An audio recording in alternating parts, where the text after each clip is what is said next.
அனைவருக்கும் வணக்கம். நான் உங்கள் செந்தூர் மீனவன். இப்போ நீங்கள் பார்க்குறது என்னென்னா, வள்ளத்தில் நாட்டு படகுல பருவலை வாங்குறது.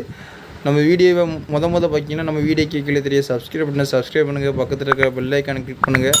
வாங்க போய் வீடியோ என்ன நடக்கும் பார்க்கலாம். நீங்கள் பார்க்குறது என்னென்னா, நாட்டு படகுல பருவலை வாங்குறாங்க. அதே மாதிரி இந்த பருவலைன்னா எப்படின்னா, இதுவும் ஆழ்கடலில் தங்கி தொழில் பார்க்குறது தான்.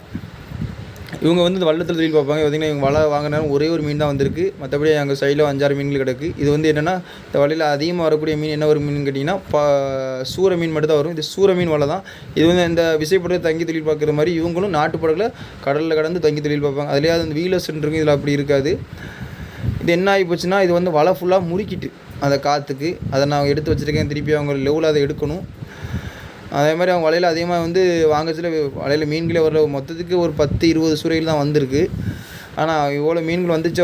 அவங்களுடைய கடமை வலையை வாங்கி லெவலாக அவங்க எடுத்து வைக்கணும். அடுத்த நேரம் வலை இருக்கிறதுக்காண்டி நம்ம வீடியோ பார்த்து வீடியோவில் குறைகளை மறக்காமல் கமெண்ட்டில் சொல்லுங்கள். நன்றி, வணக்கம்.